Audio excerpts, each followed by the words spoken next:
નમસ્તે વિદ્યાર્થી મિત્રો, આજે આપણે ધોરણ 8માં વિષય ગણિતમાં ચેપ્ટર નંબર 2 એક ચલ સુરેખ સમીકરણમાં સ્વાધ્યાય 2.4નો અભ્યાસ કરીશું। તેમાં દાખલા નંબર 1, અમીના એક સંખ્યા ધારે છે, એટલે કે અમીના છે એ એક સંખ્યા ધારે છે, તે આ સંખ્યામાંથી 5/2 બાદ કરી અને મળેલ પરિણામનો 8 વડે ગુણાકાર કરે છે। એટલે કે અમીના છે એ કોઈ એક સંખ્યા ધારે છે। તો આપણે પહેલાં જોઈએ તો અમીના કોઈ એક સંખ્યા ધારે છે, તો આપણે પહેલાં લખી શકીએ કે ધારો કે અમીનાએ ધારેલ સંખ્યા x છે। શું છે? x છે। હવે શું કીધું છે કે તે આ સંખ્યામાંથી 5/2 બાદ કરે છે, એટલે કે અમીનાએ સંખ્યા x ધારી છે, તેમાંથી તે શું કરે છે? 5/2 બાદ કરે છે। તો માટે પહેલા લખવાનું કે આ સંખ્યામાંથી 5/2 બાદ કરે છે। તો શું થાય? તો 5/2 બાદ કરે તો x - 5/2, પછી શું કરે છે?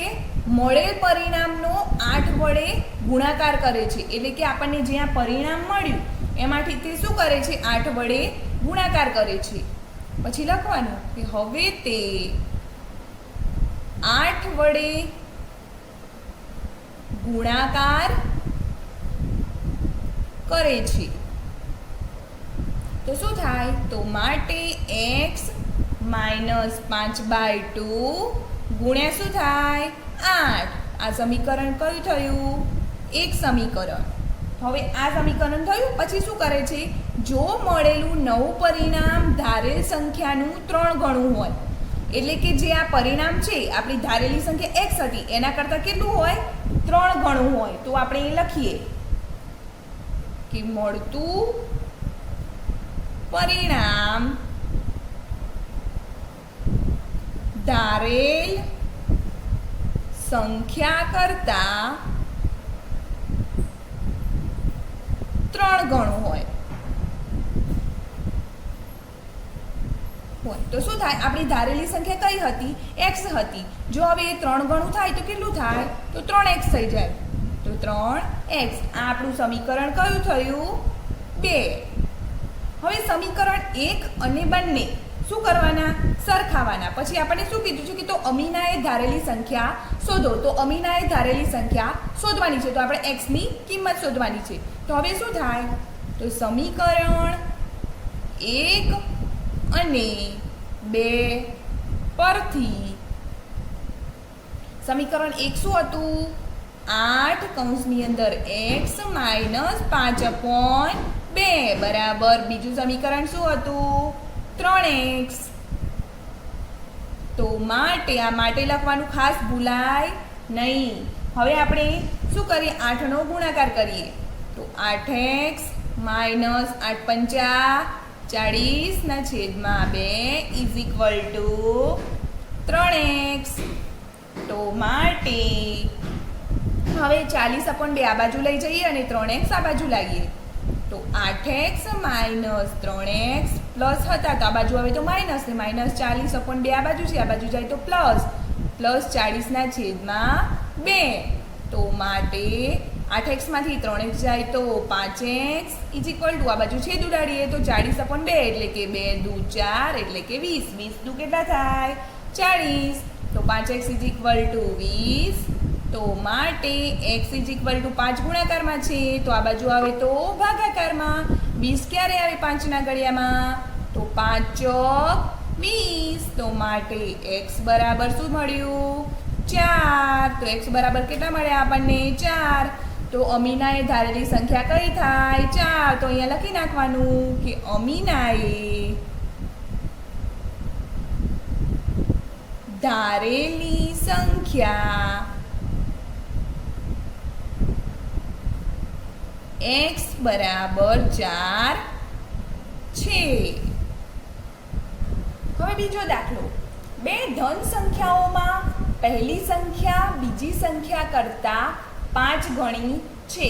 એટલે કે બે ધન સંખ્યાઓ છે, એમાં પહેલી સંખ્યા કરતાં બીજી સંખ્યા 5 ગણી છે. તો દરેક સંખ્યામાં 21 ઉમેરતા નવી મળેલ બંને સંખ્યાઓમાંથી પહેલી સંખ્યા બીજી સંખ્યા કરતાં બમણી થાય છે. તો મૂળ સંખ્યાઓ શોધો. તો પહેલા આપણે સમજીએ. તો પહેલા બે સંખ્યા ધારીએ. તો ધારો કે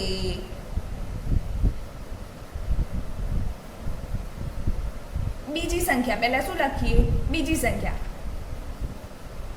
કે બીજી સંખ્યા બરાબર x ધારીએ.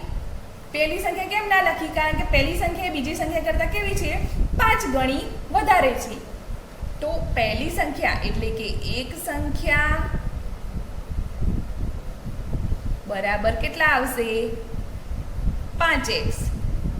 હવે શું કીધું છે કે દરેક સંખ્યામાં 21 ઉમેરતા, એટલે કે આ બંને સંખ્યા થાય એની અંદર શું કરવાના? 21 ઉમેરવાના છે. હવે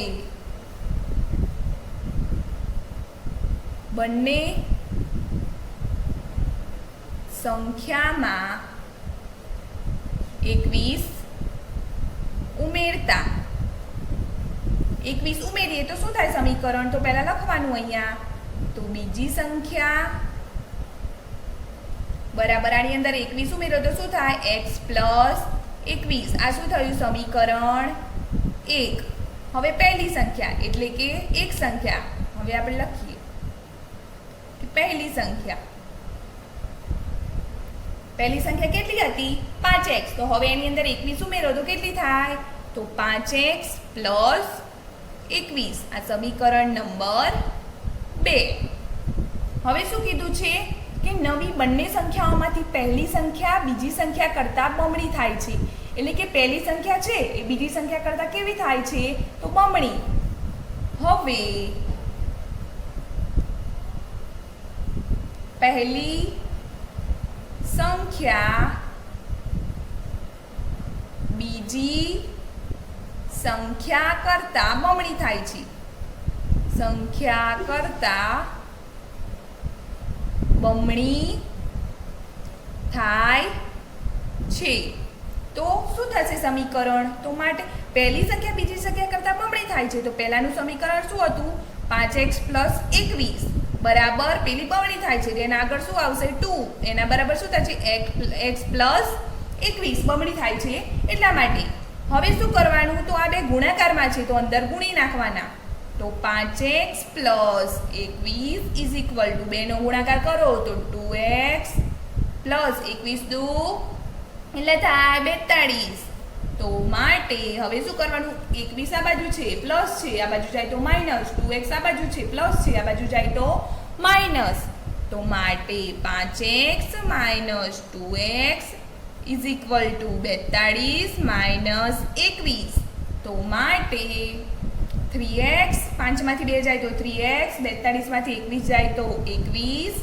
તો માટે x ઇઝ ઇક્વલ ટુ 21 ના છેદમાં 3. ગુણાકારમાં હતા, ભાગાકારમાં આવે તો x બરાબર શું થાય? 3 7 21. તો x બરાબર કેટલા મળ્યા?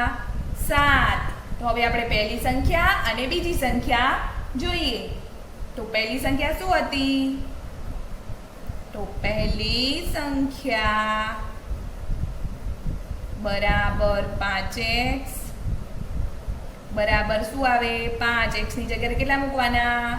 7. તો 5 ગુણ્યા 7, 5 ગુણ્યા 7 એટલે 5 સત્તા કેટલા થાય? 35. તો પહેલી સંખ્યા મળી ગઈ. હવે બીજી સંખ્યા. તો બીજી સંખ્યા બરાબર કેટલા ધાર્યા હતા આપણે? x. તો x બરાબર કેટલા મળ્યા? 7. તો આપણને પહેલી અને બીજી સંખ્યા બંને મળી ગઈ. તો મૂળ સંખ્યાઓ શોધો. તો મૂળ સંખ્યા પહેલી સંખ્યા 35 અને બીજી સંખ્યા 7. હવે દાખલા નંબર 3. બે અંકની સંખ્યાઓમાં અંકોનો સરવાળો 9 છે જો અંકોની અદલા બદલી કરતાં મળેલ નવી સંખ્યા મૂળ સંખ્યા કરતાં 27 વધારે હોય તો મૂળ સંખ્યા શોધો. તો આપણને મૂળ સંખ્યા શોધવાની છે. તેની અંદર પહેલાં જુઓ, 2 અંકની સંખ્યાઓમાં અંકોનો સરવાળો કેટલો કીધો છે? 9. તો એમાં સૌથી પહેલાં 2 અંકોની સંખ્યાનો એકમનો અંક પહેલાં આપણે ધારીએ અને પછી ગણીએ. તો ધારો કે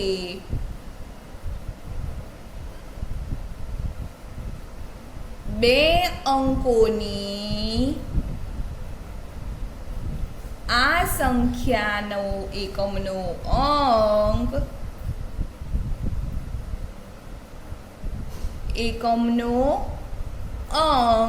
શું થાય? x છે. x ધાર્યો.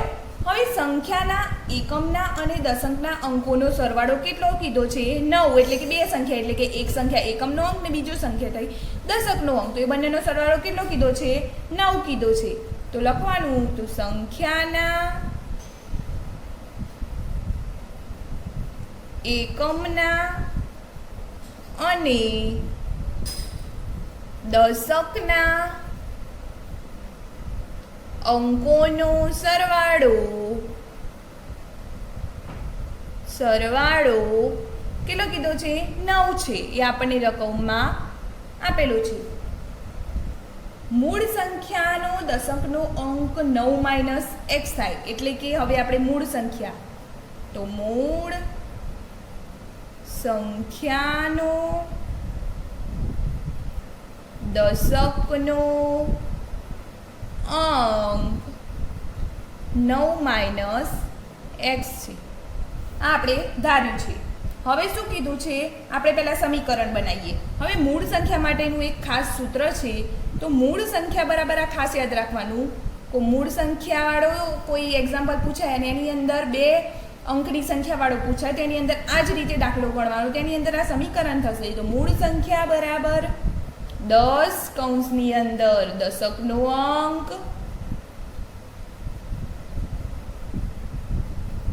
પ્લસ એકમનો અંક. તો હવે આપણે શું થાય? દશકનો અંક બરાબર શું ધાર્યું છે આપણે? 9 - x. તો કૌંસની અંદર શું લખવાનું? 9 - x પ્લસ એકમનો અંક બરાબર કેટલા ધાર્યા છે આપણે? x. તો x આવશે. તો બરાબર 10નો ગુણાકાર અંદર કરીએ તો 10 × 9 -10x plus x is equal to 90. 10x માંથી 1x જાય તો 9x અને માઇનસ કેમ આવ્યા? કારણ કે 10 મોટા છે એટલા માટે. હવે પછી શું કીધું છે કે જો અંકોની અદલા બદલી કરતા મળેલ નવી સંખ્યા, એટલે કે આપણને આ એક આધારિત દશકનો અંક અને આધારિત તો એકમનો અંક. હવે આની અદલા બદલી કરીએ તો જે એકમનો અંક હોય એ દશકનો થઈ જાય અને દશકનો અંક હોય એ એકમનો અંક થઈ જાય. તો હવે લખવાનું, અંકોની અદલા બદલી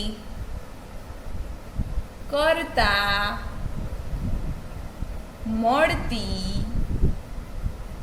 નવી સંખ્યા. તો આના બરાબર સૂત્ર શું થશે? તો મળતી નવી સંખ્યા બરાબર શું થાય? તો માટે નવી સંખ્યા બરાબર શું થશે? મૂળ સંખ્યા તો નવી સંખ્યા, બંનેનું સૂત્ર તો એક જ થશે, પરંતુ એની અંદર શું થશે? જે દશકનો અંક હતો એ એકમનો અંક થઈ જશે અને જે એકમનો અંક હતો એ દશકનો અંક થઈ જશે. તો 10 કૌંસની અંદર દશકનો અંક પ્લસ એકમનો અંક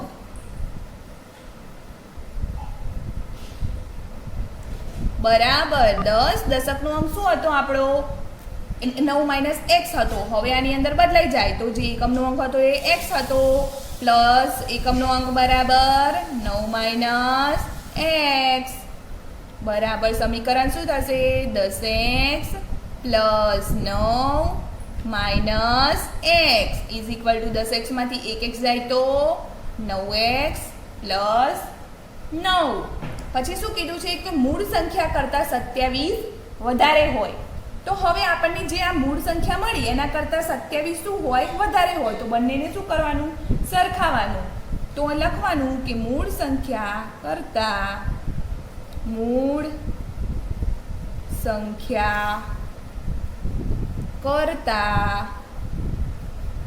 નવી સંખ્યા કેટલી હોય 27 વધારે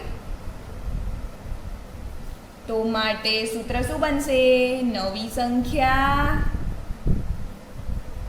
બરાબર મૂળ સંખ્યા વધારે છે 27 તો માટે મૂળ સંખ્યા પ્લસ 27 તો આપણી નવી સંખ્યા કેટલી મળી નવી સંખ્યા મળી 9x પ્લસ 9 તો 9x plus 9 is equal to મૂળ સંખ્યા કેટલી હતી 90 માઇનસ 9x તો 90 માઇનસ 9x પ્લસ કેટલા 27 તો માટે 9x plus 9 is equal to 90 માંથી 27 જાય તો કેટલા આવે સોરી 90 અને 27 બંનેનો સરવાળો થશે તો 90 અને 27 નો સરવાળો કરો તો કેટલા આવે 7 અને 9 ને 2 11 એટલે 117 માઇનસ 9x તો માટે હવે શું કરવાનું 9x આ બાજુ માઇનસ છે જો આ બાજુ જાય તો પ્લસ 9x તો 9x પ્લસ 9x